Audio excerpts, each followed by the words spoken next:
Esta semana fueron distribuidos 10,000 ejemplares de la cartilla moral en templos de iglesias pentecostales asociadas a Confraternice. Surgen muchísimas preguntas. ¿Por qué ha causado tanto revuelo, tanto ruido dicha iniciativa? ¿Qué es la cartilla moral? ¿Es válido que las iglesias distribuyan publicaciones del gobierno? La cartilla moral, aquí en Sacro y Profano. En 1944, Alfonso Reyes tuvo el encargo de la Secretaría de Educación de redactar un mínimo de principios morales para ser integrados en la Cartilla Nacional de Alfabetización. Alfonso Reyes fue un destacado intelectual, ensayista y literato de la primera mitad del siglo XX, miembro de la célebre generación del Ateneo de la Juventud junto a grandes personajes como Pedro Enríquez Ureña, Antonio Caso, José Vasconcelos y Vicente Lombardo Toledano. El proyecto de la cartilla evolucionó y Alfonso Reyes redactó un cuaderno autónomo o cartilla moral que tuvo varias impresiones y modificaciones a lo largo de diferentes décadas. La cartilla moral es un texto corto y didáctico de 14 apartados. Sostiene que el hombre debe educarse para el bien, el hombre debe educarse en la moral y la ética. También sostiene que todas las religiones contienen un cuerpo de preceptos morales que coinciden en lo esencial. Por ello, la moral de los países civilizados está totalmente contenida en el cristianismo. El presidente Manuel López Obrador mandó a reimprimir la cartilla y expresa lo siguiente en la introducción del texto. Este es un primer paso para iniciar una reflexión nacional sobre los principios y valores que pueden contribuir a que en nuestras comunidades, en nuestro país, haya una convivencia armónica y respeto a la pluralidad y a la diversidad. La Confraternidad Nacional de Iglesias Cristianas Evangélicas, Confraternice, se comprometió en una primera etapa a distribuir 10,000 ejemplares de la cartilla moral con el fin de contribuir a combatir la violencia y a la reconstrucción del tejido social. Sin embargo, esta iniciativa ha recibido fuertes críticas, incluso de las propias iglesias, ya que se vulnera el carácter laico del Estado.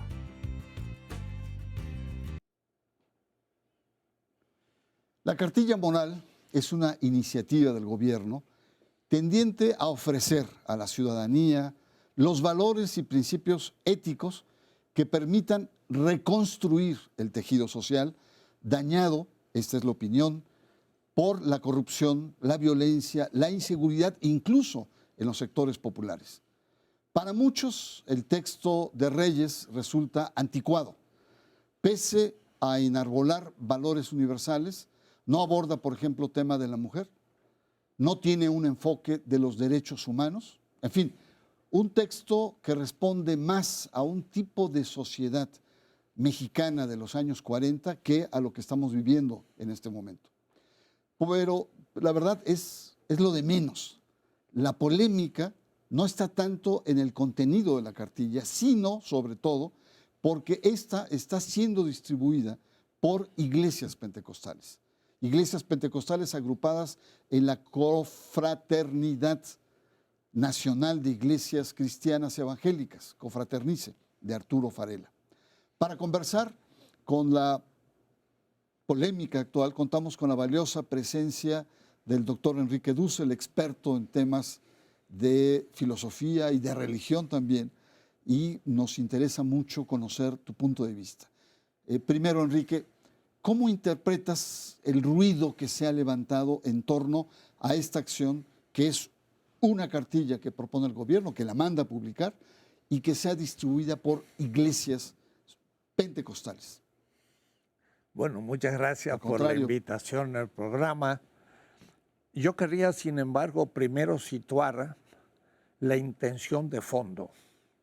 Yo creo que un momento grave de la historia de México se está iniciando y a veces la gente piensa en transformación de instituciones económicas, políticas, militares, educativas, pero no se piensa tanto en el cambio de la subjetividad de los miembros de la sociedad, y no solamente de los cuadros políticos, sino del pueblo mismo.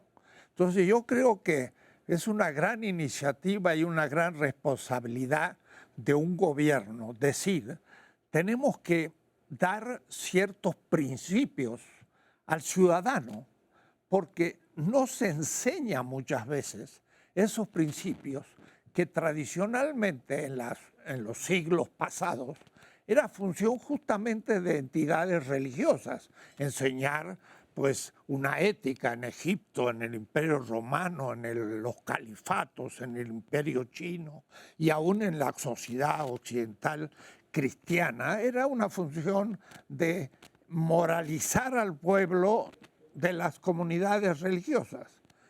Pero en el Estado secular empieza a ya no darse a las iglesias esa presencia y entonces empieza a faltar medios para educar realmente la subjetividad del ciudadano. Entonces vemos que el ciudadano que se transforma en representantes no tiene muchas veces principios éticos. La corrupción que se ha producido en el país es falta de una educación ética y creo que es muy honesto e importante de parte de un gobierno decir cómo hago para dar principios éticos al pueblo. Y de ahí la idea de comenzar un debate proponiendo una cartilla. Otra cosa es ya cómo se llega al pueblo esas ideas y esa intención fundamental que es válida. Y ahora, frente al reproche de que sea a través de iglesias pentecostales. Ese es otro problema. Debo decir que contra lo que puede pensar la gente, fue nada menos que el cristianismo primitivo del primero, segundo, tercer siglo, allá hace 17 siglos, el que inventó, mire lo que digo, el Estado secular. Porque estaba el Imperio Romano fundado en todos los dioses romanos y el emperador era un dios que había que adorar. Y los cristianos vinieron a criticar el imperio y le dijeron, no señor, el imperio tiene dioses que los cristianos niegan y iban a los circos con la acusación de ateos de todos los dioses romanos. Y secularizaron en cierta manera al Imperio Romano porque los encargados de utilizar y mediar y hacer un culto era una iglesia que surgía. Y entonces se separó iglesia de Estado.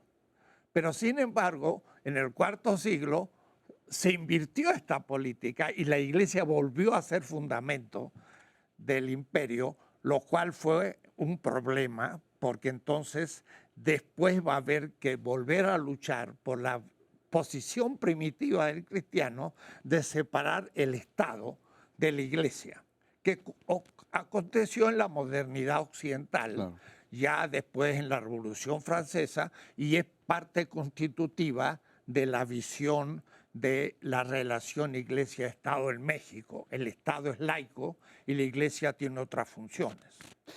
Y precisamente en esto, uno de los reproches que se le hace a la Cuarta Transformación es que está politizando lo religioso, o dicho de una manera más llana, que está utilizando las iglesias para, digamos, sus fines sociales. Y este es parte del reproche. ¿Cómo reaccionas siendo tú un dirigente, un ideólogo, un intelectual de Morena? El tema es que hay como la obsesión válida de cómo llegar a ese pueblo simple de la base.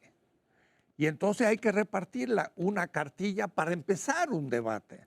Yo aún he escrito un trabajo, hipótesis para una nueva cartilla ético-política que actualizara al presente las ideas de Alfonso Reyes de años tantos hace, que es muy conservadora, dualista, un tanto machista, etc. O es decir, hay que repensarla.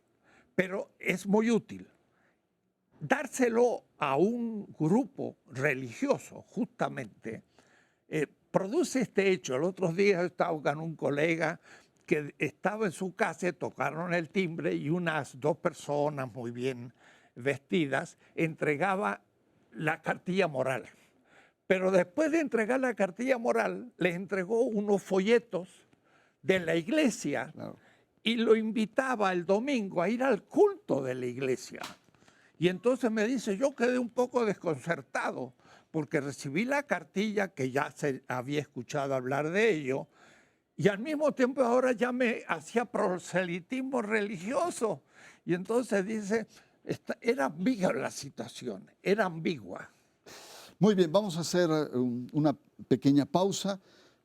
La conversación es muy interesante. Hemos visto cómo hay una necesidad del tema de la ética en el país y más como una responsabilidad de Estado. Dos, el tema de cómo el cristianismo es el primero que señala esta secularización del poder frente a lo religioso, esta diferenciación. Y tres, las ambigüedades en torno a que iglesias pentecostales distribuyen esta cartilla moral. El tema es la cartilla moral y usted está en Sacro y Profano.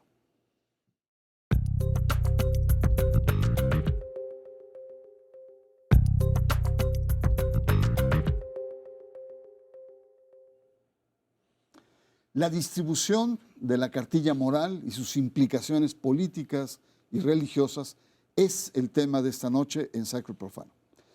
Doctor Enrique Dussel, con tu experiencia latinoamericana vasta, es obvio el proceso que estamos viviendo en el continente, una caída del catolicismo, una emergencia, una irrupción de los grupos pentecostales en el continente, que tienen un rol en los procesos electorales con voto disciplinado, tienen sus bancadas, tienen partidos políticos evangélicos, candidatos evangélicos, digamos la cereza del pastel, Bolsonaro en Brasil, ¿no?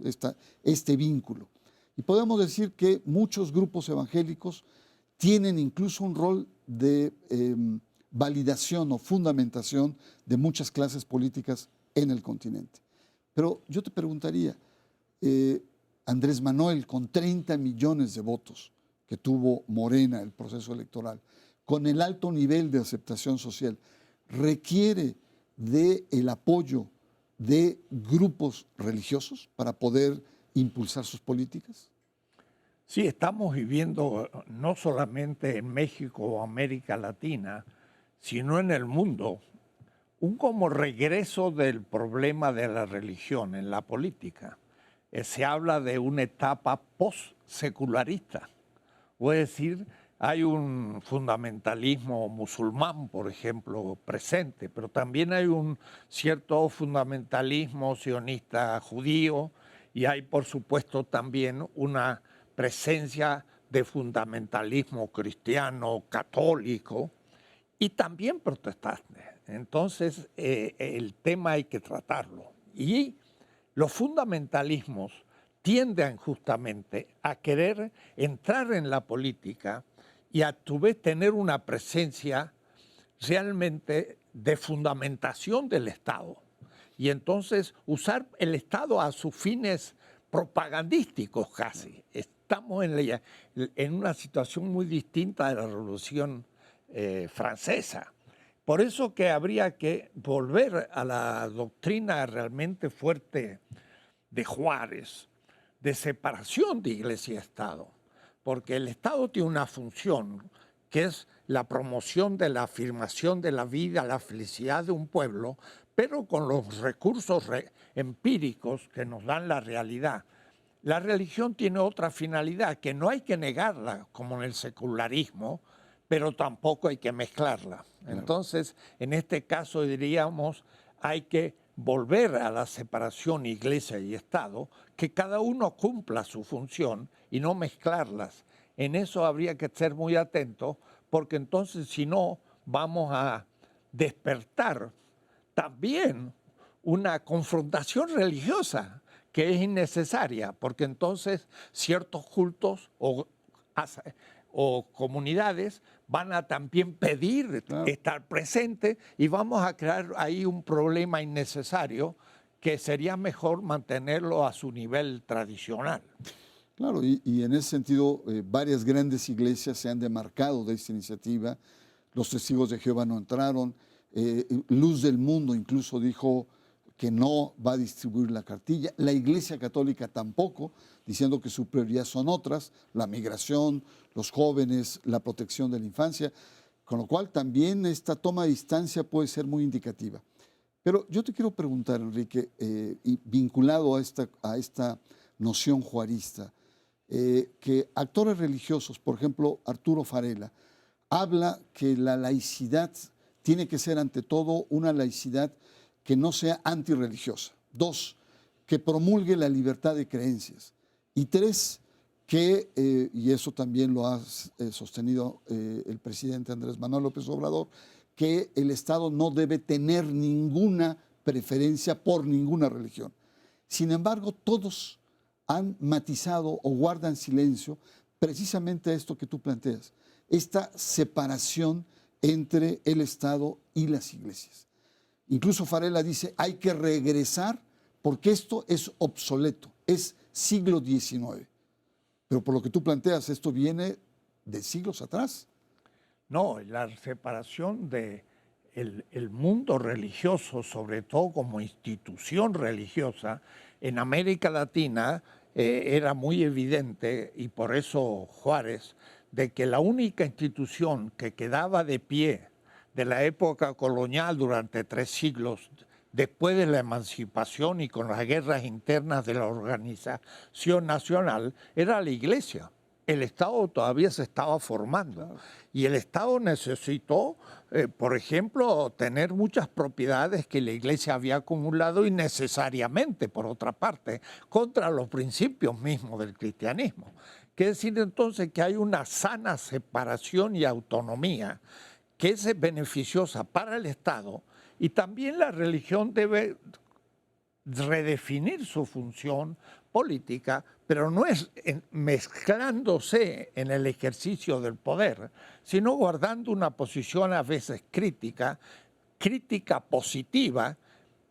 Kant le llamaba a las iglesias una comunidad ética, interesante, que debía colaborar, pero al mismo tiempo funcionar como una crítica externa del propio Estado, recordándole sus fines. Entonces, no hay que mezclar, hay que realmente dar autonomía a estas dos instituciones milenarias, pero que hoy más que nunca habría que guardar. Muy bien, Enrique, vamos a hacer una pausa. Estamos conversando en torno a aspectos que digamos, conllevan esta polémica y este debate fundamental en torno a la laicidad del Estado con el pretexto de esta cartilla, de esta distribución de la cartilla moral por parte de grupos e iglesias evangélicas. En un momento más regresamos y usted está en Sacro y Profano.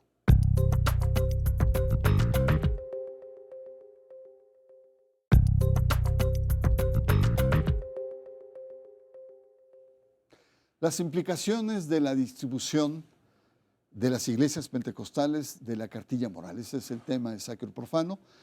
Tengo el honor de tener a Enrique Dussel, un destacado miembro de Morena, un intelectual, filósofo, y estamos frente a un tema pues, muy actual y muy candente, mi querido Enrique. Y no es un debate teórico, especulativo o caprichoso.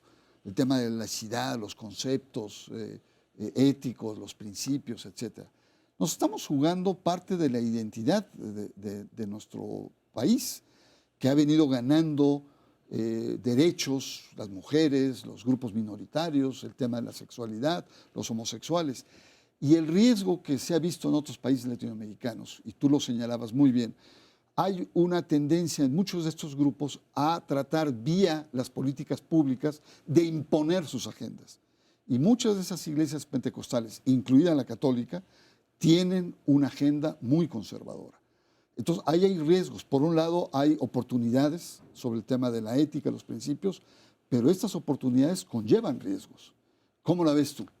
Sí, justamente, como dices, el hacer un pacto, diríamos así, con ciertas comunidades, es también asumir el proyecto y programa de esos grupos que a veces, desde un punto de vista cultural y político, pues no son tan recomendables. Por ejemplo, hay muchas iglesias que consideran que los usos y costumbres de nuestros pueblos originarios son paganos y hay que negarlos para proponer una religión más bien de corte y práctica anglosajona moderna, donde hay un individualismo sin comunidad, por ejemplo, y sin tradiciones culturales.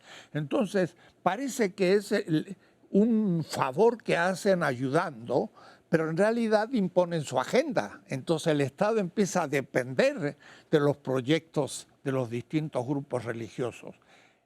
Lo que es válido es que realmente necesitamos una reflexión ética para que a la familia y los individuos y los componentes de la sociedad mexicana se tengan principios éticos para poder luchar contra esa corrupción que nos ha corroído.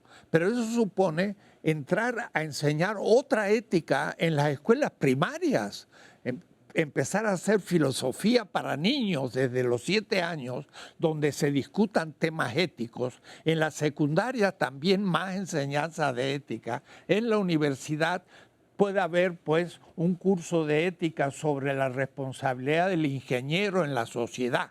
Entonces el Estado debe reformarse y imponer, proponer, educar en el nivel ético a la ciudadanía y no solamente transformar instituciones. El pacto con iglesias yo creo que habría que dejarlo en otro nivel y la separación iglesia-estado, insistir en ella y a su vez pedir a la libertad de culto que también medite sobre su responsabilidad en el momento histórico, pero no incluirla en el proceso, porque entonces creo que entramos a un nivel de una lucha entre religiones o entre opciones religiosas que agregaría mayor complejidad a la crisis que ya estamos sufriendo de reconstrucción del país. Hay que tener mucho cuidado y entrar a un debate sobre el tema, que recién hemos comenzado. Y sobre todo evitar crear nuevos problemas, ¿no? Problemas Claro. que no estaban y que de repente la misma acción o con todos los buenos motivos, pero se pueden crear nuevos problemas. Digamos, tú como dirigente, como digamos un conductor en la Cuarta Transformación, ¿qué esperas? ¿Qué esperas de todo esto? Es decir, tú dices, bueno, no hay que confundir los niveles, las esferas, el problema está ahí, hay que entrar al tema ético a nivel popular, a nivel de la clase política, a nivel de los conductores. ¿Qué esperarías y qué recomendaciones harías a tu movimiento? Mira, la verdad es que yo pienso que es función en la política, de los partidos políticos, el insistir en el problema ético y en dar una formación a todos los miembros, militantes sobre todo, y a los futuros responsables elegidos para formar un gobierno. Hay que ahí insistir en la ética, pero eso supone una formación. Un partido político no es un mecanismo electoral que elige representantes, es una escuela de política y es una escuela ética de política. Ahí hay que insistir. Y entonces tenemos que producir un debate en los partidos y sobre todo en el Partido Nuevo de insistir en la importancia de una ética, pero una ética que no puede ser una ética tradicional de los valores, como se habla.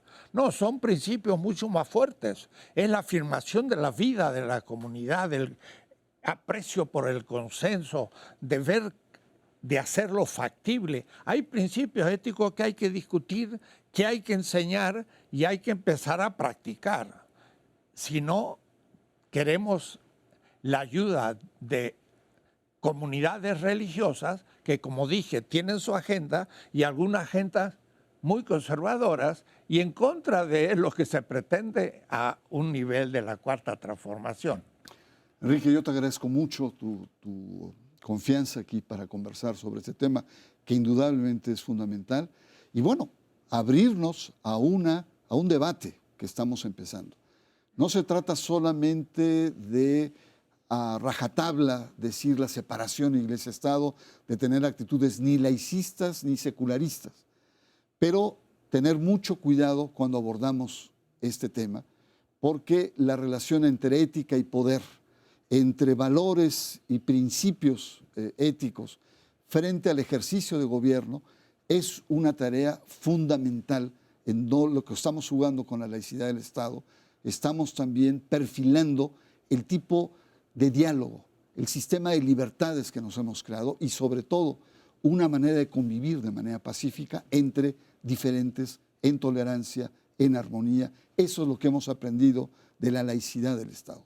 Y hay que debatirla, si hay que cambiarla, cambiémosla, pero con un debate de altura.